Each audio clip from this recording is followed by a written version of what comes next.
Yo, yo, yo, welcome back to the second edition of 10 Questions and a Glass of Champagne with Florin. This is my first podcast, as you know, Stefan. I was in yours many, many times, but Yeah. now it's your turn to return the favor to me. So thank you for being here. We have with us today Stefan Muehlbauer, aka Afpal. And by the way, 10 questions and a glass of champagne.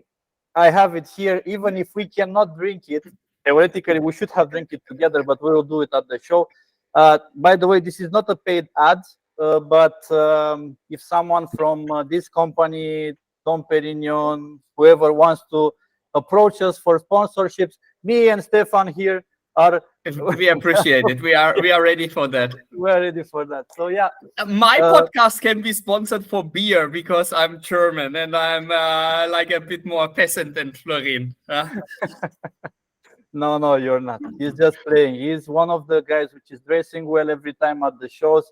My muse in this industry, when it comes to speaking on the stage, you know that. My Oh, inspiration. thanks. I told you that many times. Besides the fact that you are family, you're also a good friend. Actually, the other way around. Besides the fact that you are also a good friend, you're also family. So yeah, thank you for being here, Stefan, with us today. Let me explain you the format of the podcast. We don't want to bore the people too much. I will ask you up to 10 questions, and you will have a maximum of 3 minutes per each question to answer. We will have That's a a timer. challenge. Yes. We will have a timer. If I consider that your answer is interesting for the public, I will give you an extra minute. But usually you shouldn't take it with rush. So with calm, reply in your time. We will see it. We'll try to keep this as shorter as possible, around 40, 45 minutes, maybe less. Depends on how fast you are on replying. And yeah, Okay.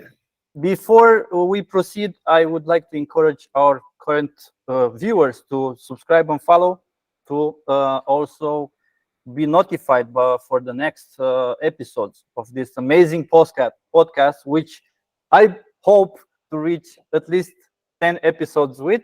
But yeah, let's go ahead. Please That tell us. is always the big challenge. I can tell you this. So many people started a podcast and some made it really nice, but after like a year or so, they lose the interest or they wait like too long until they make the next one.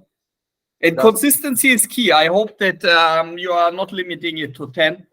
no, no, The no. market is there for enough. So yeah. Exactly. I think that there is a lot. There is a lot of let's say there are a lot of interesting people I could interview from this industry and all the industries which are connected to affiliate marketing, not only for the Affiliate Expo conference, but in general for all the public which is in this industry.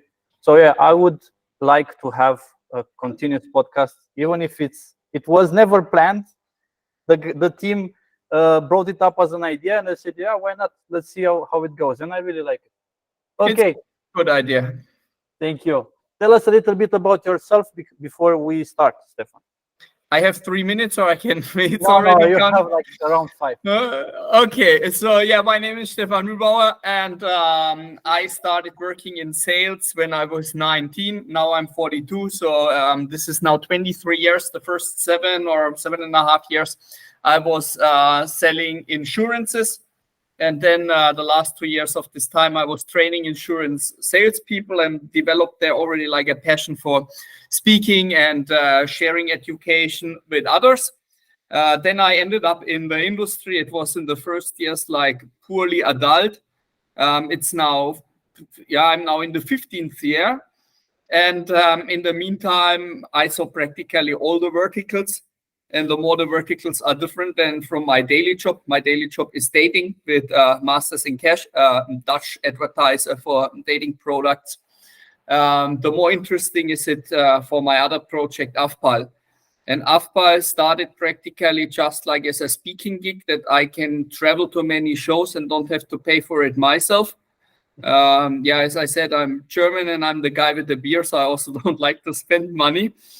So I developed this AFPA concept of giving speeches, and it got like a dynamic that I was not seeing coming or that I never planned. And in the meantime, I have a book published. I have also this educational channel. There is in the meantime a HR company that is serving the performance marketing space. And there we have, I think, now already 120 jobs listed and maybe like 80, 70 candidates that we try to pair. So there is somebody working full time on it. Because I have to focus on my work at Masters in Cash and also on traveling and giving speeches. And I have to say that there is not enough education out there for people that are account managers. So the affiliates themselves, they are really like in a lucky situation to get all this education and have all these opportunities, but account managers have like quite a challenge. And yeah, that's practically about me. Yeah, I totally agree with you when you say that there is not enough educational content in this industry. Everything which is related with affiliate marketing, beside the, let's say, fake guru part or the really beginner kind of courses which are sold, unfortunately, online for even big money sometimes, there is not really high quality educational information or content.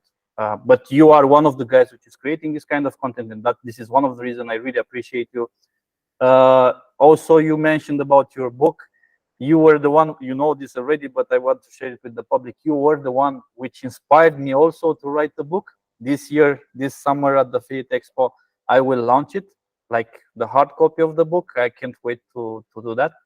And yeah, thank you for that. Thank you for being part of this industry. Thank you for guiding me in this industry, because you are one of the guys which I follow and I really like following in that, like, your career and everything says a lot. I know you since you were CEO of a really big mobile content company. I don't want to say the name yet. Maybe it will pop up in some of the questions, so I don't want to ruin the I was anyway not CEO, they're only director of marketing and sales. But yeah, this is where we met when you guys were like just moving from SEO to also network and this kind of things. Exactly. We were still affiliates. We were just doing the move to that was around 2014, 2015. Give it or take it. So it's almost 9 years ago, which is amazing.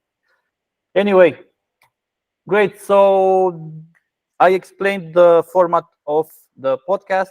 Now let's play a little bit with our shuffle tool. This, anyone can access it on the Affiliate Expo website. We will paste here. We'll have something around 20 questions, and we will select randomly 10, 180 seconds each. So let's start. You like it, huh?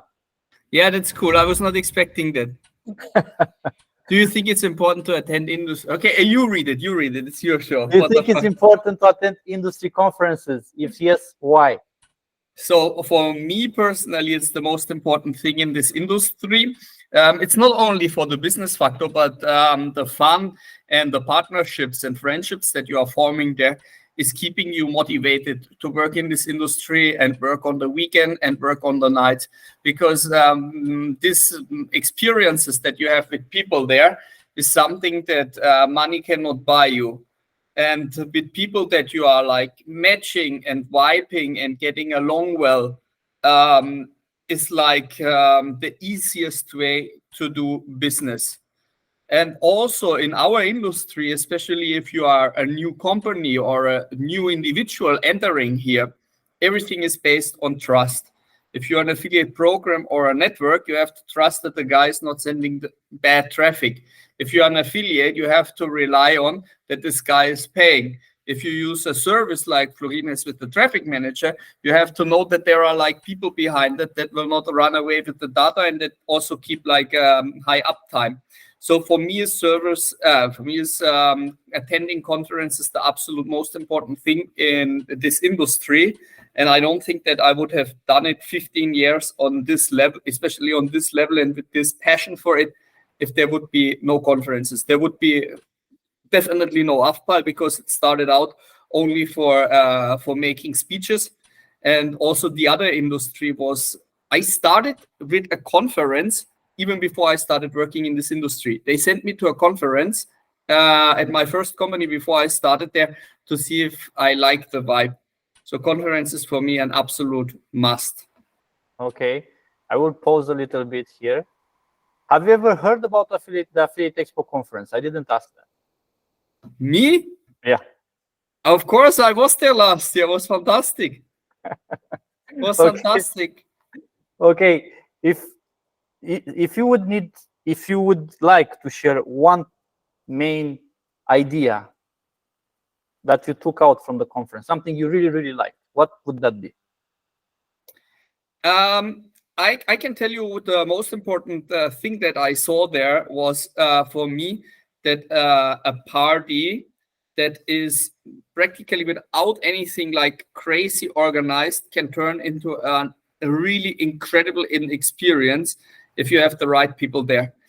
And it was really great because we had this dinner and it was like really a dinner atmosphere and everybody was like, yeah, you have traffic, and it was very formal. But when the DJ started, the people they were switching and it turned into something amazing. And that once again showed that the industry and everything that is happening around here is just carried by the people. And I made amazing connections there as well. I mean, I took from it, I think, 2 consultant clients and 2 or 3 recruitment clients. And I mean, also with Tina that is working now in FPAL HR. It was, I think, her first attendance in a conference where she was like really working public in this industry. So it was great for me, and a lot of good friends were there. Unfortunately, I missed the cocktail evening because I had to fly already to Berlin for the porn show. Yeah, you went to Venice. I remember that. Wow, you will have Jesus it this year, you will have it this year, though. We will repeat it, but on a bigger level. Yeah, and you have also not course it's not colliding with Venus, so I can stay for all the days that is happening. If you make like 2 weeks Milano, I'm there. No. We will do the gathering on one of the lakes of Milan. We didn't decide yet which. It will be Como Lake, and there is another one.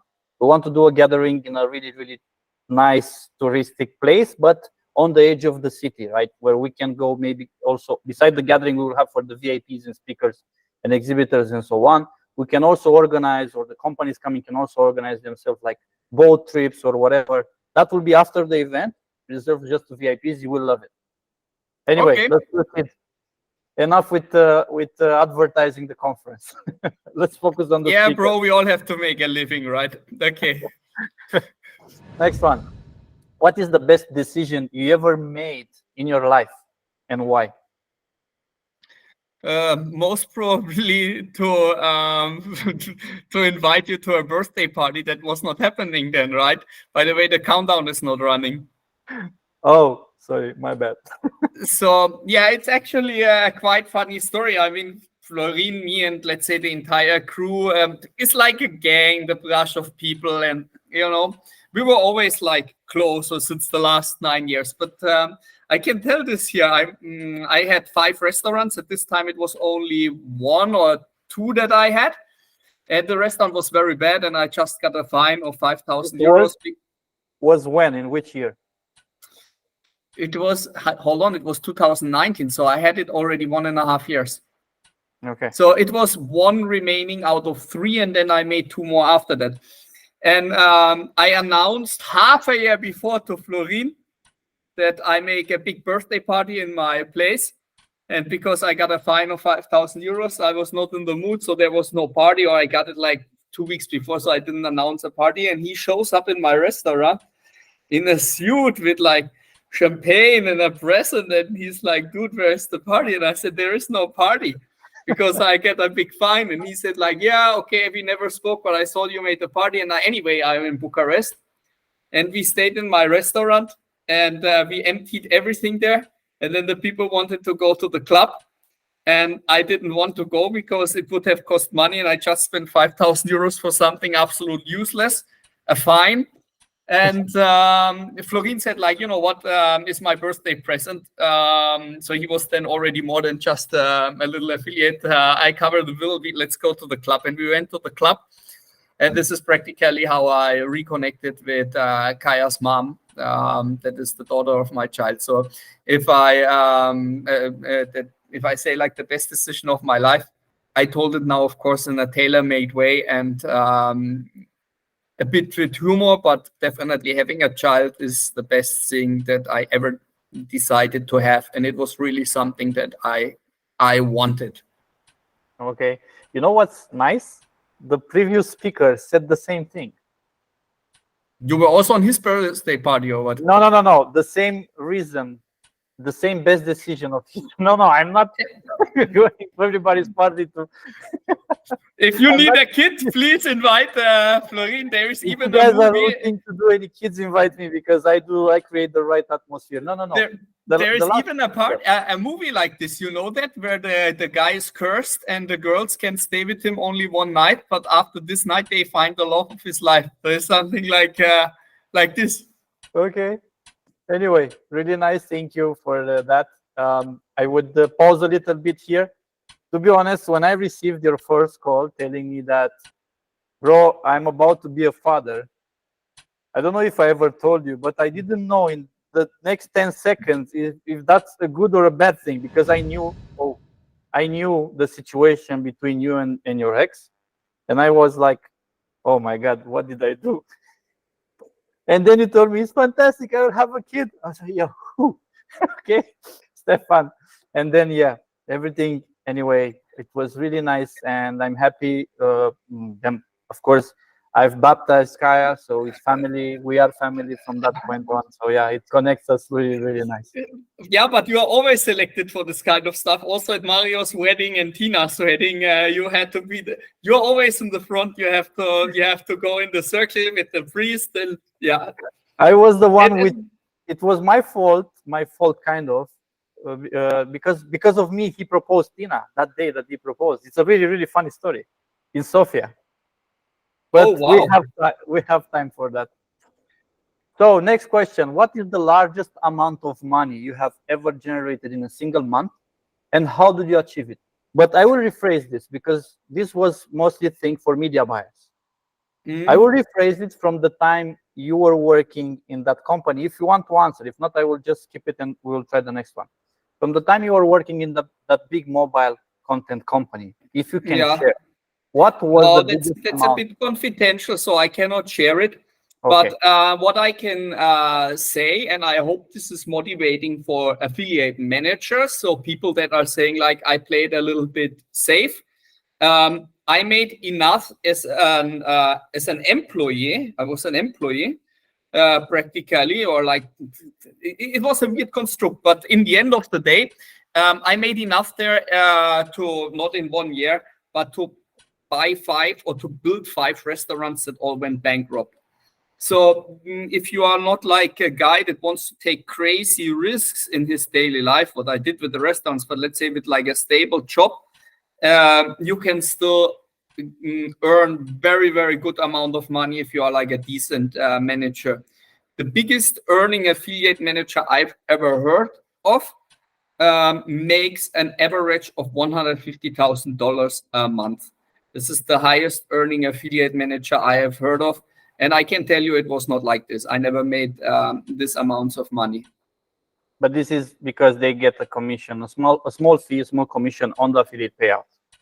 So I mean, there are different models, but nobody gets like a fixed income of $150,000 if they are not like the CEO from a Fortune 500 company. Okay, then they have even 10 times more. But it's not like salaries that are getting paid to an affiliate manager for like a regular job. This you can only achieve if you have usually a small salary and a very competitive payout plan. Because let's face it, there are affiliates that are making like hundreds of thousands of euros payout per day.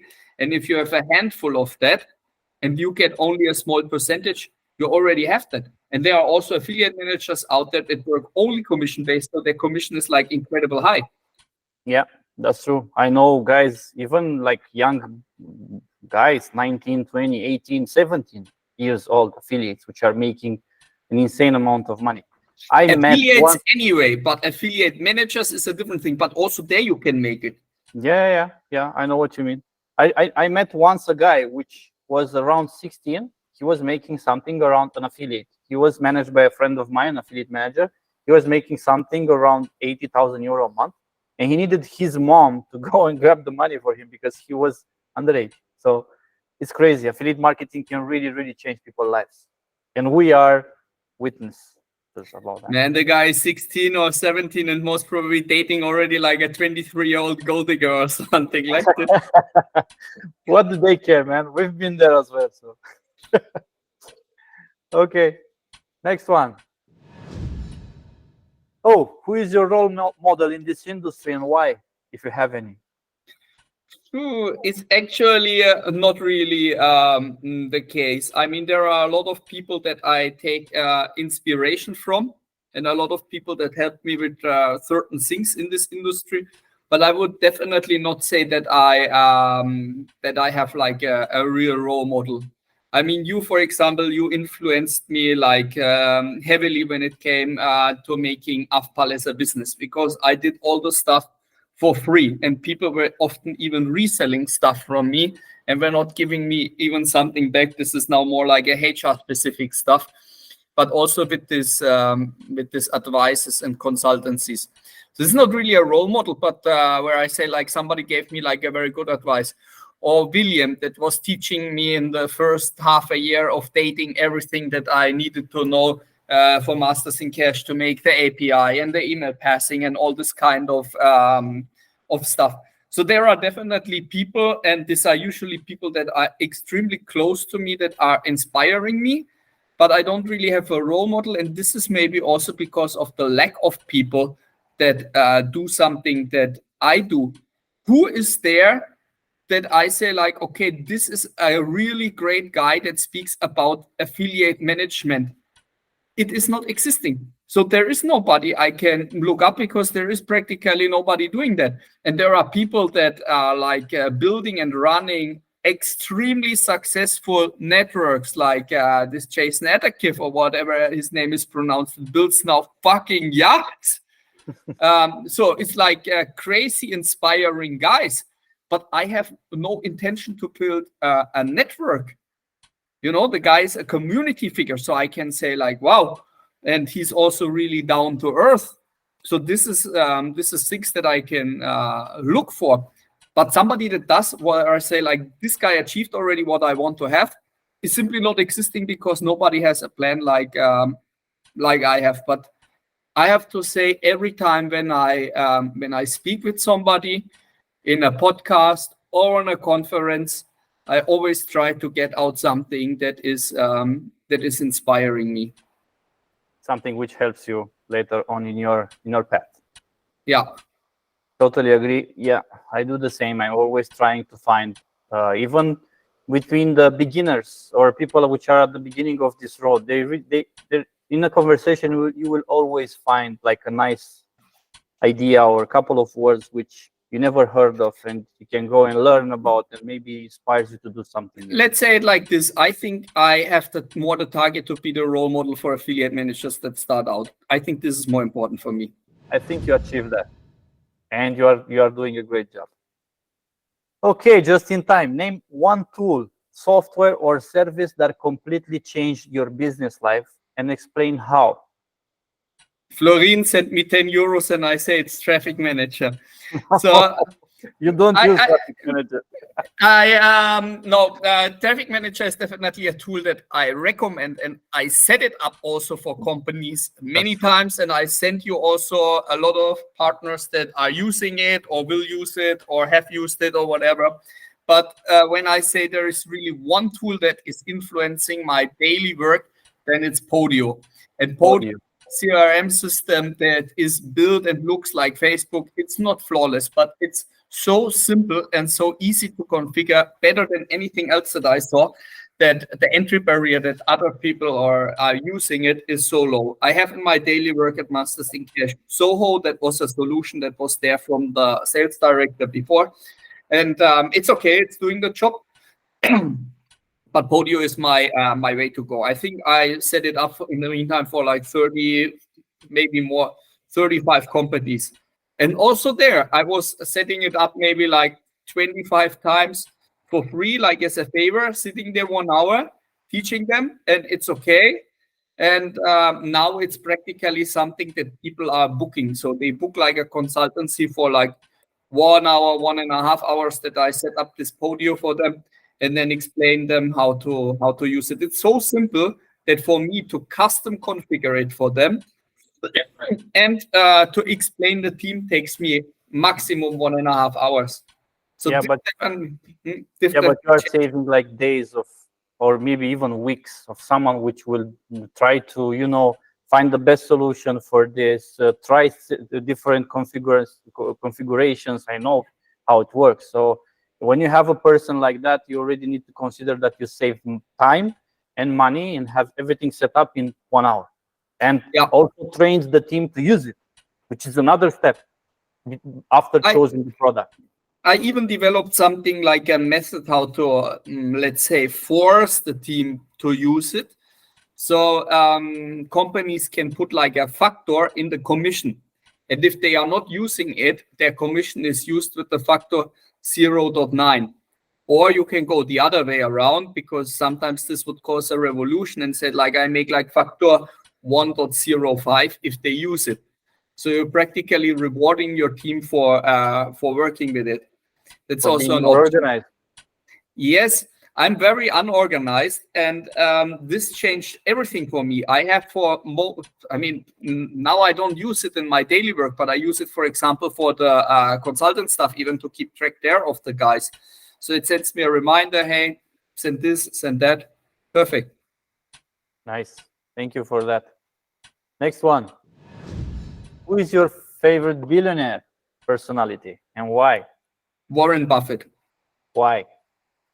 Well, the guy, he appears so goofy, and he sticks to his principles, and he would be by far the richest person in the world if he would not have started to give away a very big part of his fortune already during living.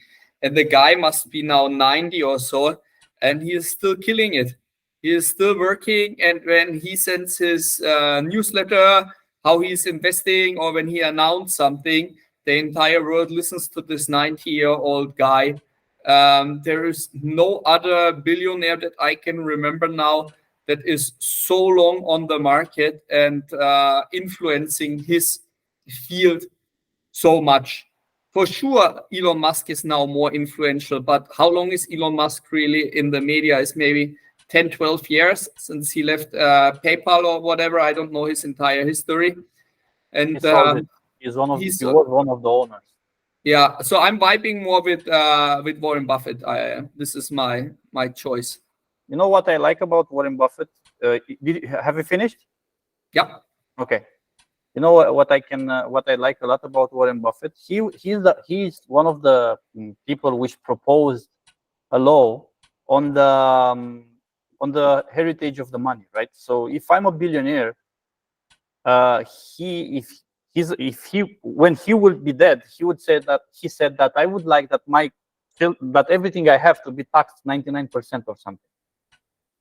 And many people might say, why you don't give to your family your wealth and everything? And he was like, if I give them all this wealth, I am destroying their lives, because they don't know how to make money. They will just know how to ruin themselves. Something like that. I remember that I read this a few years ago in a book, and it's the only thing I remember about. Enough. They still have enough. If you have 1% of what Warren Buffett has, you're still like a made man. Yeah, he would like to enforce a law of this in the United States, if I'm not wrong. And the people were like going crazy. No, you cannot do that. Our money, whatever. But at the end, those money are mine. I'm gone. I want to decide what to do with them. You either donate them, or if you didn't, 99% goes to the government. And I totally agree with that. I mean, let the kids build for their own. It's just education. No one says that you should let them starve, but not give them everything. I mean, I think this is a good idea. I'm not sure if it can be forced, but his principles are that he does it anyway himself. Speaks for this guy. Yeah, exactly. Okay, what's one thing that has impressed you the most in the past 10 years? One thing. What has in the last 10 years, maybe even the Romanian nightlife.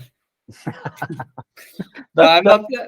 I don't know if it was the most impressive thing for me, but before I came the first time to Romania, I was really expecting it like it was maybe 50 years ago. So people are going with the horses, and on the train station are kids that are sniffing glue, and all this kind of stuff.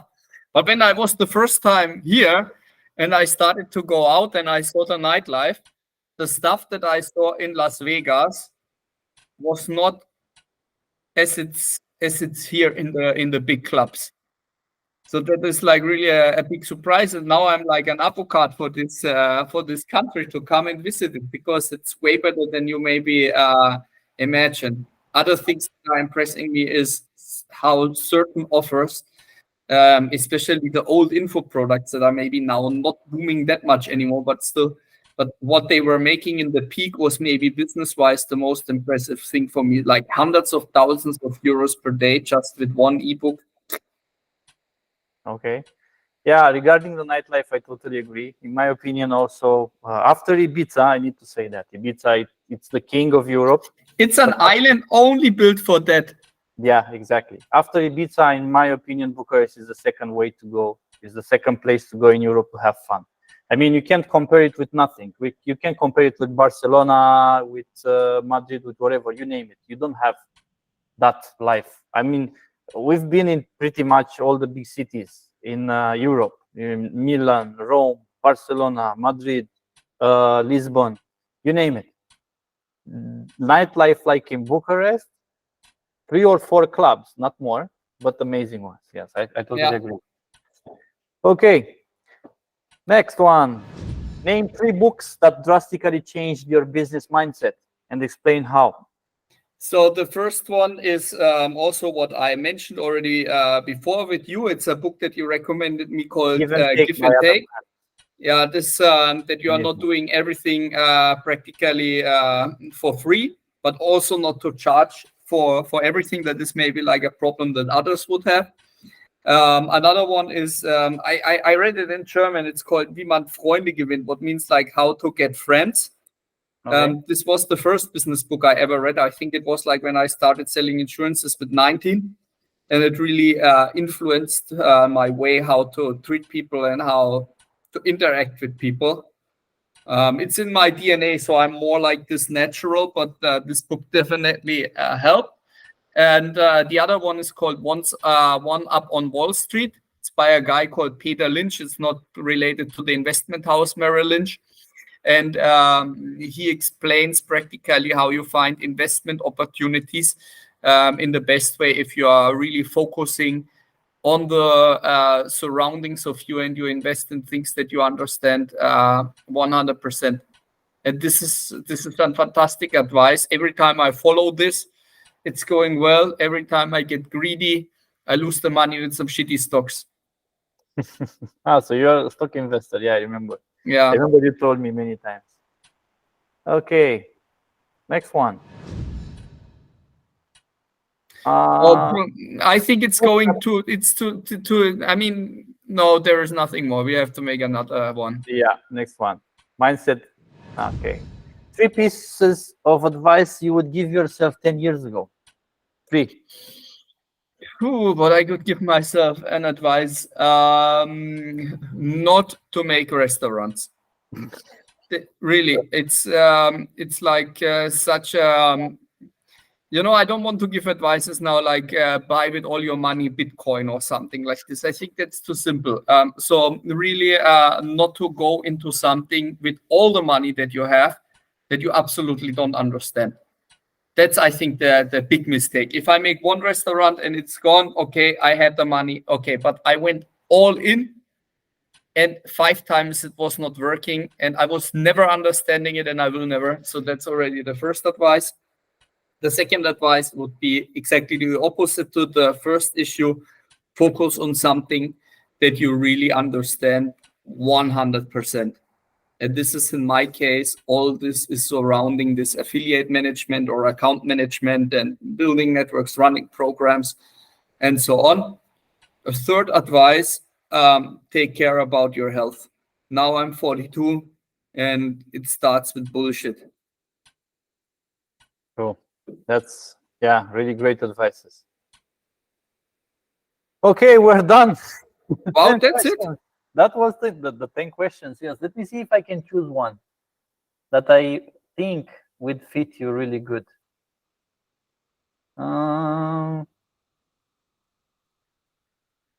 What is the biggest challenge the industry is facing at the moment, in your opinion? The industry. The industry. The biggest challenge the industry is facing right What is now. the biggest challenge of the industry? I mean, let me speak maybe about dating, because this is what I see every day the most. People, they see AFPAL out there, and this is like time-wise only a small part. Daily, I have to deal with all the dating stuff. And there is definitely the challenge that dating is very texting based. When you think about dating offers, you don't have to think too much about the people that really are looking for a hookup. Most people just are looking for like an encounter, a virtual encounter. Also for the people that never worked in the cam industry, they have to understand that the big money there is made with the girls that keep the people like engaged, and they are sharing their problems, that the wife is shit and that the boss is an asshole, and that they have maybe health problems and whatever. So, and it's there the same. And before, the dating industry had practically the monopoly for this sexting, texting stuff. Cams is a different beast, but similar, of course.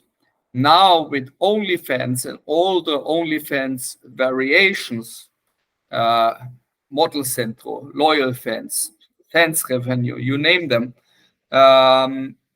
you have the situation that you give people a platform that is also text-based. The most revenue in these platforms is not made by the cam integration that they have or with the selling of content or subscriptions. It's texting and it's messaging. So this is maybe a different type, but it's taking away market shares from the dating industry. And this is something that we have to deal with.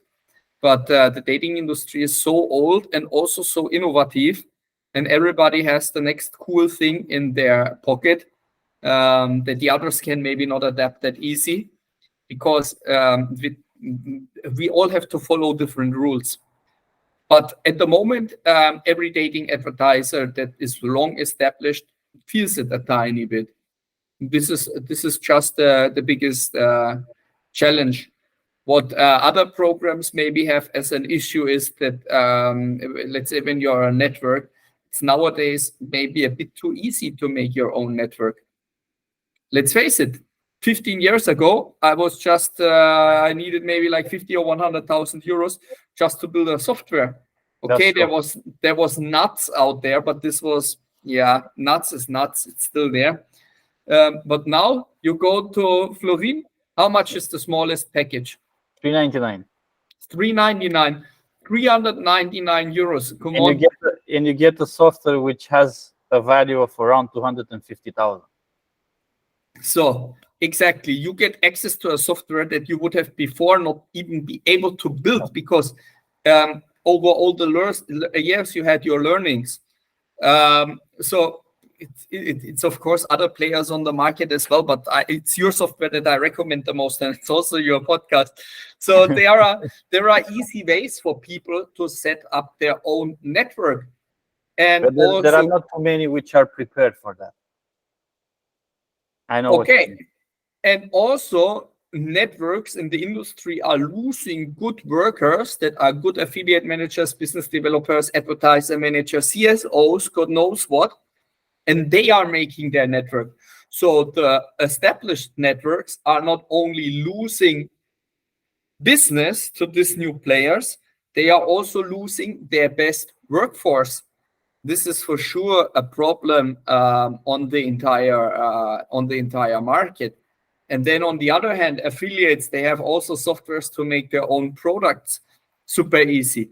Nowadays, you can outsource everything. You search for somebody that is making your ad copy, then you outsource it to somebody that made a video sales letter based on that. You go to a white label producer for products, and you run it yourself, and you have your own offers, and you give it to your 5 best friends. So For you, it's easy. For you, it's easy to set this up because you always go to the conferences and you meet the right people. But the normal affiliate, until it reaches that level, it needs a few years of promoting and meeting yes. But then this guy has like a certain level, so it's like an important affiliate. And the moment he is important in the program, maybe teach him everything, maybe even invited him to certain events. And in this event, this guy is meeting people to match and mingle with their future business partners. It's problematic. I don't agree. I partially agree with what you say, but the problem, in my opinion, the first reason of why people are losing valuable people is because they don't treat them as they should. I mean, if you treat your employees well and you don't get greedy, and if you're making enough money and this guy is making you an important amount of money, what keeps you of name this guy or give him a partner or give him some shares in the company? Why would you like to keep everything? This is something I will never understand, because if you don't do that, he will go on its own street, and we know that if he's an entrepreneur, he will want to build something for its own. So if you don't appreciate him, you will lose it. Same thing for the affiliates. Don't pay them in time, play with their traffic, play with their money, and they will say, you know what, I will build my own stuff. I know how to run it. I will first meet a guy which knows to code a little bit, will build me, I don't know, a small CRM, and I will have my own stuff. And then I get the tracking solution. Here we go, we have a network. But they don't know how to handle affiliates.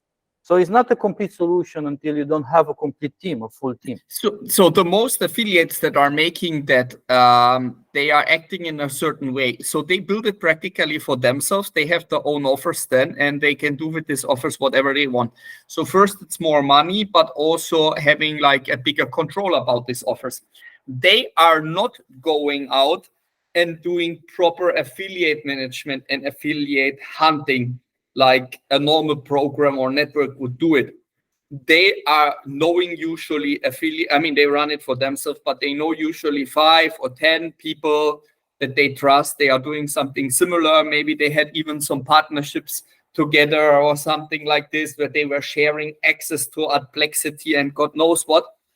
And they speak only with this 5 or 10 people. And 5 or 10 people, let's say 10 people, the people that are watching this that have like a network, they should look now in their network or in their program and say, I erase all the affiliates that I have beside the top 10 that I would be managing on my own. Would it make enough money for one person? And it would most probably make enough money for like a team that is nearly as big as what is there. Because it's this Pareto principle, or however that is called. Yes, Pareto principle. I wanted to name it as well. It's with our industry even more. So these guys can do it. Affiliates, I think they are just like, that is their mentality, and we have to accept it, that they always are striving for more, and they are already entrepreneurs. With the account managers, yes, this is an important part that you mentioned. A lot of them are not moving on because they are like greedy. They are moving on because they cannot grow in their company anymore. And they say like, I mean, I know guys that have to bring the advertiser and the publisher, and they get like a very small commission for that. They really don't need anybody anymore, and they can make it. So what would stop them to get a tracking solution like Traffic Manager and put instead of working with you if you don't do anything? I mean, yeah. If the team is well settled, and we know a lot of companies which are really big, 20, 30, 50, 100 employees, and they are between the biggest one in the industry. We know companies which were sold with 10, 20, 30 millions, or they are now in stock exchange and stuff like that.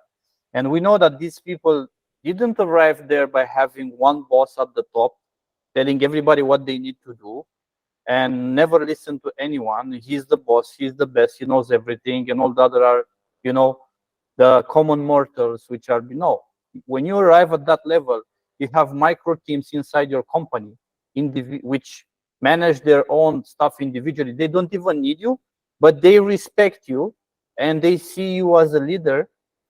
They see you as a mentor, and you pay them well. They are happy because they growed inside your company, and they will never leave you because they don't want to get complicated. Why? If I'm so well here, I have my own team, I'm getting paid, I'm traveling, I have everything I need, I have my vacation when I need them. We are enough in the team to not, suffer when someone goes in a vacation and just two people that need to cover for four or whatever.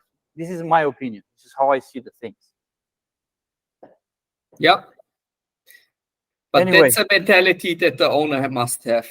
Yes, that's true. And you just, when you said about the Pareto principle, this is a quote in my book, which, by the way, it will teach, first of all, the entire industry. I created for our traffic manager clients, but it will be available for the entire industry, because it doesn't matter what kind of tracking solution you use, the principles of running an affiliate network are the same.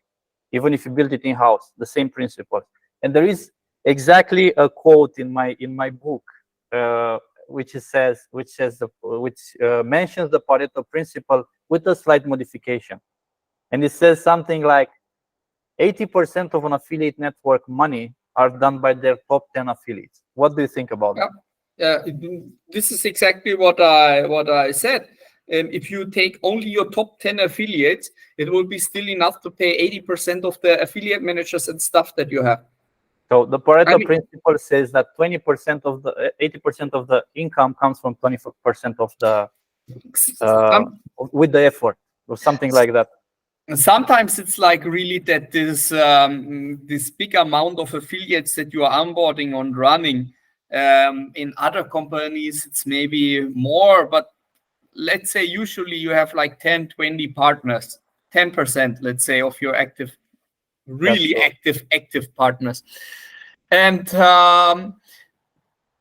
sometimes it's really that the rest is just like a pipeline, because sooner or later, some of the top guys will also stop. That's true. And you have to replace them. And that's why you need to have them in the pipeline as well. And still they are like making legit money for your program. But it's always happening that people discover something that is more lucrative. They go from dating to iGaming, then they go to e-com, then they realize dating is an evergreen, and they come back in a certain way. Then they say, now I make only traffic arbitrage, I sell my traffic more expensive, and I don't have to deal with anything. Yeah, it is as it is. Yeah, it's an industry. Here you never have like a rest. It's not like let's say with my restaurant, if it would have been successful and it would be like in an established area, there are restaurants all over the world that are so long there and they change nothing for 20, 30 years, and it's simply running. They just have to take care that this is like maintained. There are no changes. I think in Madrid is a restaurant that has the oven burning since 200-300 years. So even the fire is the same. Oh my God. Yeah. Well, now they passed from wood maybe to gas or whatever. No. Then they put on the same flame. Ah, okay.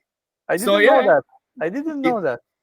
It was also, by the way, a very big tradition in the Benelux countries until World War II, when everything got fucked up, that they had like one big pot in the very rustic restaurants. And in this pot, they were just throwing in whatever was available, and the people were eating out of that. And this stuff never stopped. So this was boiling. I'm not kidding you. It's called, I think, eternity soup. In Asia, God. I guess this is still existing. So the soup was boiling since 200-300 years. But of course, because it's a permanent flux, it's maybe like 2-3 molecules left from back in the days. But this is how they were doing it, yeah? Yeah, really amazing. Okay, so let's cut it here, because I think we will, if me and you would sit and speak about traditions and affiliate marketing and everything, we need like at least a couple of nights and a few bottles of this. Yeah, and I have only my water. So yeah, this 90% of the affiliates are practically the eternity soup. Yeah.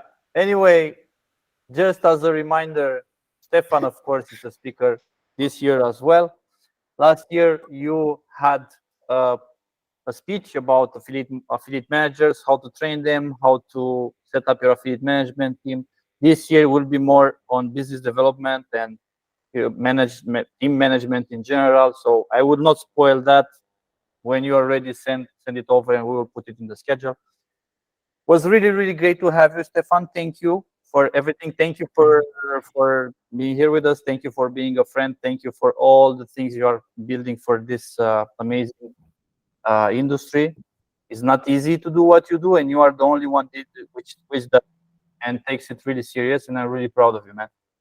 Thank you. And you know that I can give all the stuff with ease back. And I was the one maybe inspiring you to write the book at all, but you were the one to inspire me to finish this shit. Because starting something and finishing like a book, it's not an easy task. Yeah, It's it is. not an easy task. That's true. So yeah, thank you very much for inviting me. Good luck with everything you prepare, especially good luck for the preparation of the show. I'm really looking forward to it, looking forward to go there on stage. I mean, I see here these other homies. I know them all. I'm looking forward to see them. To Greg Campbell, I'm not looking forward to hear him because I will not understand anything. Maybe you have he's to a make great some. guy. Yeah, he is, but it's hard for me to follow up. And he's very entertaining, so I'm sometimes afraid when I follow him. So I'm sometimes afraid that I'm not getting his jokes, and they would be so much better if I would be British. So yeah, good luck with all the preparation for that, and also with all the hustle that you have in Traffic Manager and all the other things that are cooking. Thank you, Stefan. Have a good one, and see you soon at the show. See you, Papup, ciao.